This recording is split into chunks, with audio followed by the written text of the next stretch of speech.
In this video, we're going to go ahead and implement our nav drawer. So by the end of this video, we should have the framework in place to be able to accomplish this sort of view.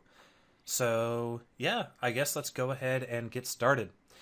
The first thing I want to do is jump into base activity. One thing that I need to do is I need to create an accessor for our toolbar. Because our nav drawer contains all the responsibilities of dealing with our drawer layout, which our drawer layout again is responsible for sliding in our nav drawer and sliding it out. We need to be able to hook our toolbar up with our drawer layout. In order to do that, we need to create an accessor on our base activity to allow us to get a reference to this protected field. So we need to be able to get this field in this class. To do that, we need an accessor. So down here at the bottom, I'm simply going to say public toolbar get toolbar, and it's simply going to return toolbar. So that is our accessor, not a whole lot to it. So let's jump back into our nav drawer and let's just implement this. Just go from top to bottom. I mean, most of the methods are pretty self-explanatory as far as what they do. There's going to be a couple nuances here and there. So let's get started. The first thing is we need to alias out our activity. So we need to set our local field activity to the base activity that was passed in. Second thing is we need to instantiate our items. So I'm simply going to instantiate those.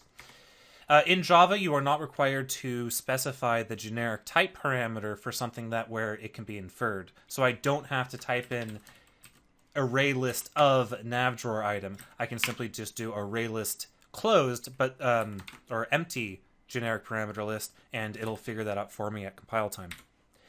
Next up, I need to get my drawer layout. So I'm going to say drawer layout equals, now this is tricky. How do I get this? Well, I'm going to set up a convention. I'm going to say if you have a nav drawer and you want to use this nav drawer class, you must have an object, a nav drawer layout at some point in your view hierarchy that has a particular ID. So I'm going to say drawer layout equals cast to drawer layout activity.findViewById r.id, and I'm just going to say drawer underscore layout for the name. Then I'm going to hit Alt-Enter to import that R. However, this is going to error out. This code is going to error out until somewhere in my layout files I have an element with an ID of drawer layout. The error will go away at the end of this video when we make that happen, or in the next video depending on time. So we have drawer layout, so we're getting our drawer layout. Now let's go ahead and get our nav drawer. So our nav drawer view, it's the same deal. It's going to be a view group, and we're going to say activity. We're going to say if you have a nav drawer, you must have a view group named ID or with an ID of nav drawer.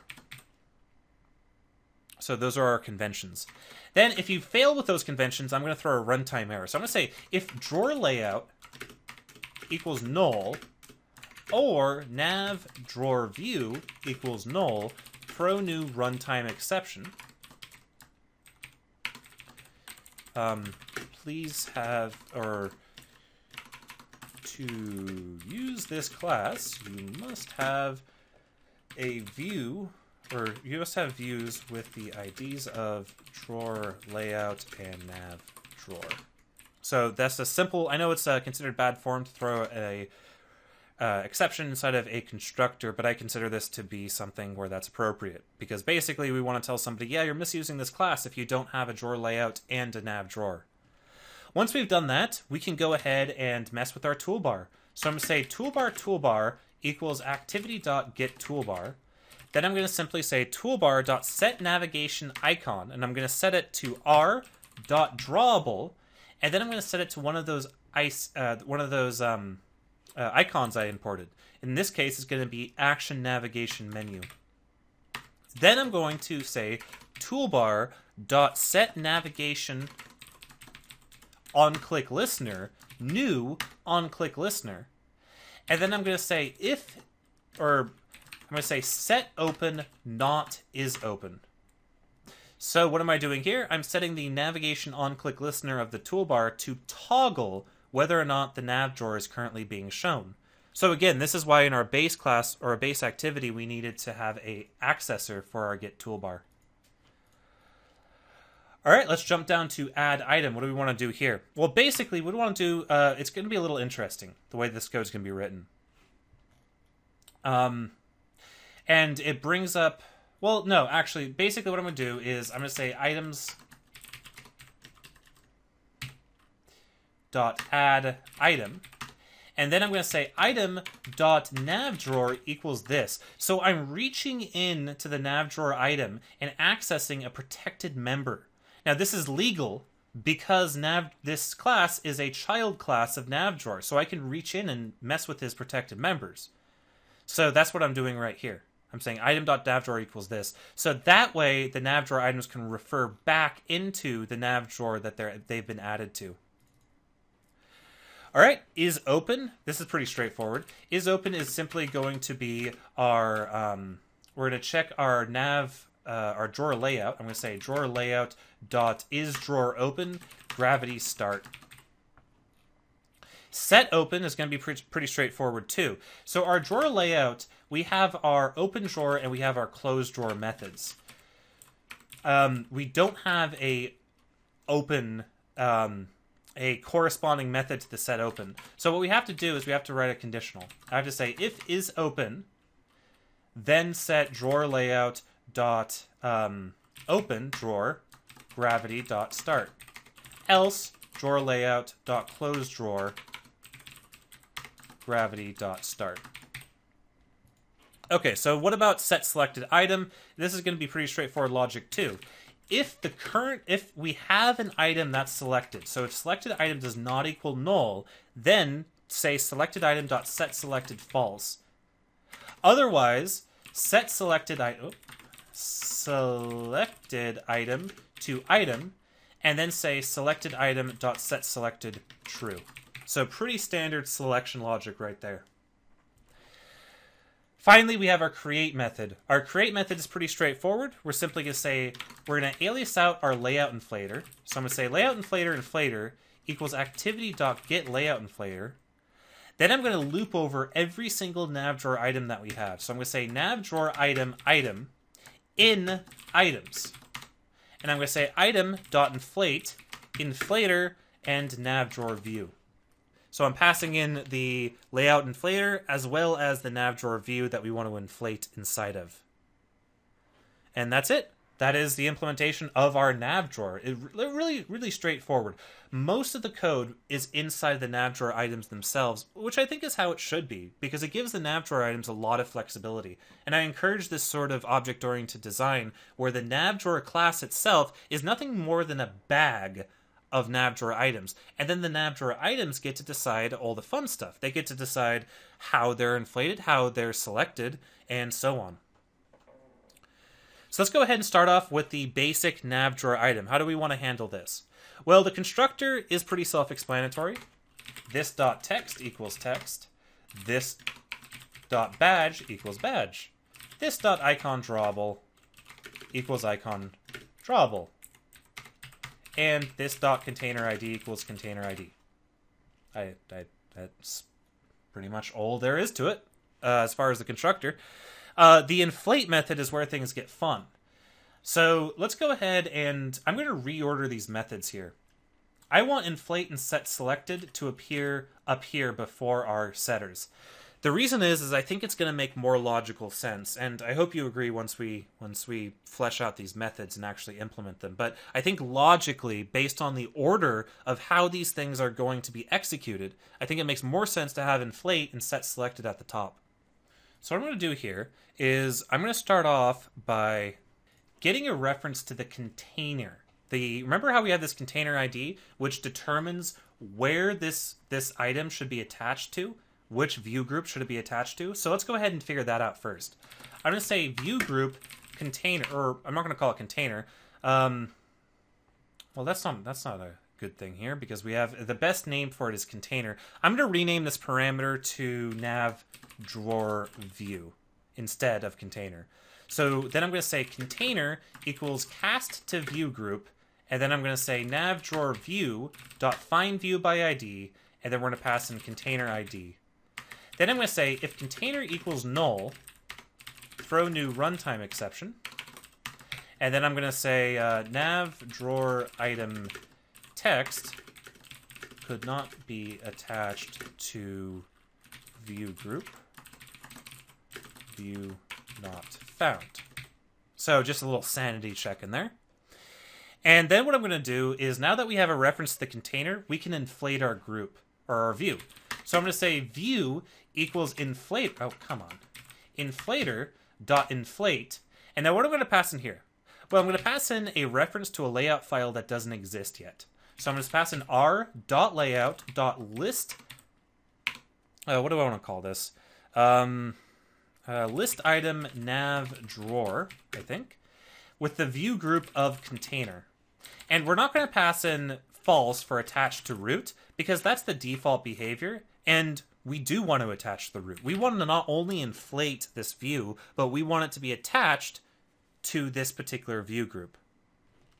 So basically, what will happen here is it'll inflate this view, it'll instantiate it and fill it up with a bunch of fun stuff, and then it's going to add it to the view group that we specified. Now that we have our view, we can get our icon, our text view, we can fill in all of these guys right here, now that we have our view. So let's just go down the list. I'm going to say icon equals cast to image view, view.findView by ID, r, and I'm going to reference IDs that don't exist. Now these will be IDs of views that we're going to have inside of this layout that we'll create later. List item nav drawer icon. Then I'm going to say text view equals cast to text view, view.findView, RID, list item nav drawer text. And then we're going to have badge text, badge text view equals cast to text view, view.findView by ID, RID, list item nav drawer badge. And then I'm going to also establish the default color. So the default color is going to be set to the color of the text view. Remember, we do that because we get the default color of the text view so that when we select the item and change it to a different color and then unselect it again, it gets returned back to the color it used to be. So I'm going to say default text color equals text view dot, and I'm just simply going to say get current text color. Okay, so now that I've done that, I can now fill in all of my views with their corresponding data. So I can say icon dot set drawable, or set source, sorry, or I always forget this one. Set image resource, and then I'm going to pass in our icon drawable resource. Then I can say text view dot set text, and then I can say for the badge text view, I'm going to say if badge does not equal null, then badge text view dot set text badge. Otherwise, I want to make it disappear. I want to say badge text view dot set visibility view dot gone. And really that should be it. We set our icon, we set our text view, and we set our badge text view. And that's all we need to do to initialize this list item template that we're going to be creating later. Next up, we have our setSelected method. So our setSelected method is simply responsible for colorizing things. So what I'm going to do is I'm going to say if is selected. So if we want to have this item look like it's selected, then I'm going to say view.setBackground resource. And I'm going to say r.drawable dot, and then here I'm going to say list item nav drawer selected item background. So what is going on here? Well, I'm going to create a drawable that's essentially going to be a solid color in this case. Now, I want to use a drawable resource so that I can change how the drawable looks by just editing an XML file. So that's why I'm making it a drawable resource. So next up, what I want to do is I want to go ahead and change the text color. So I'm going to say text view dot, and then I'll say set text color. Now I want to get a color resource. To get a color resource, it's pretty straightforward.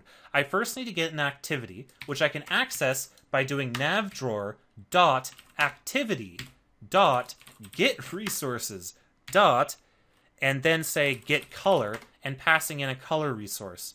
And the color resource is going to be r dot color, and then we can go ahead and do list item nav drawer selected item text color.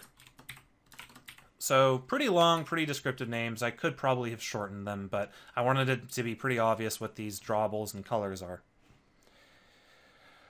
Okay, so that's what happens if we're selected. We change the background and we change the color of the thing. We could do whatever we wanted here. In fact, we could subclass this out, overwrite it, and have custom behavior if we select the item.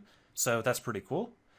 The next thing we want to do is we want to go ahead and do the opposite if we want to unselect this item. To do the opposite, we simply say view.setBackground and pass in null to set the background back to transparent.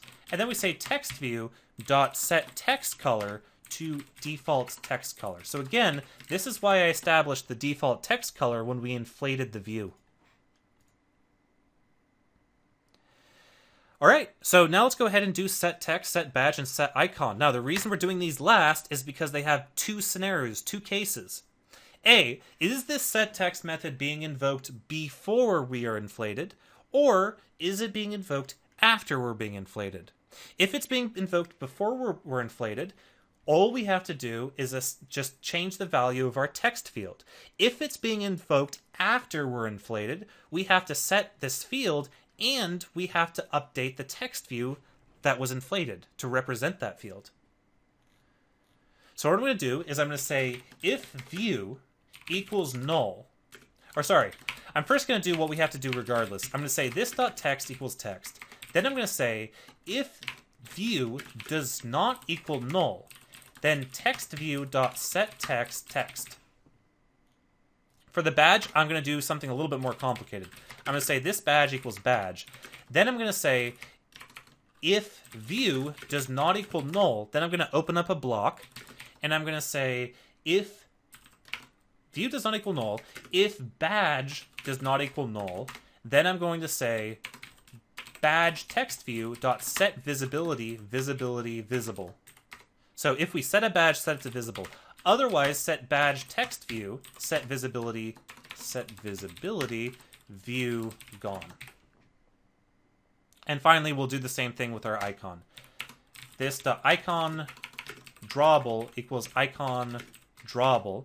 And then I'm going to say if view does not equal null, then icon dot set drawable or set resource, set image resource. Oh, come on. Set image resource. Give me a resource. There you go. Icon drawable. All right. Now we have our onClick method. So what's our onClick method going to do? Pretty straightforward. We're going to say navdrawer dot select or set selected item this. So when we click on our navdrawer item, we are simply going to set ourselves as selected. All right, the last thing we have to do inside this file anyway is our activity navdrawer item.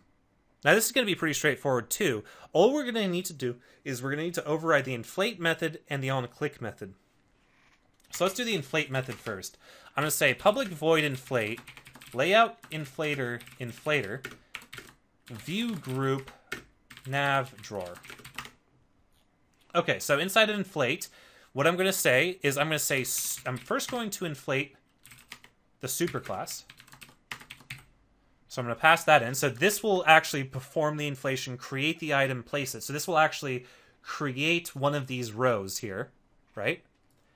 Then I'm going to, because this is a specific for launching new activities, I'm going to say if navdrawer.activity. Oh, come on. If navdrawer, or whoops, we are being overridden. If this.navdrawer.activity.getClass equals target activity,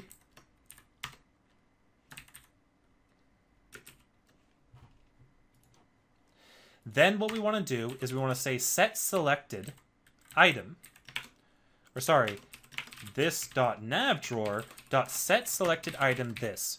So what are we doing here? We're saying if we're already on the activity that this item represents, then just auto-select us. Make our background appear as if it's selected. See how I'm in the contacts activity? And see how the contacts item is selected by default? That's this code right here. That's it saying, okay, so now we already are this activity. Let's select ourselves. The final thing we have to do is our onClick method. So I'm going to say public void onClick. Oh, come on. View. And then I'm going to say set open false. So if we click on an item, set open false. Then I'm going to say if the navdrawer.activity.getClass equals the target activity, then return.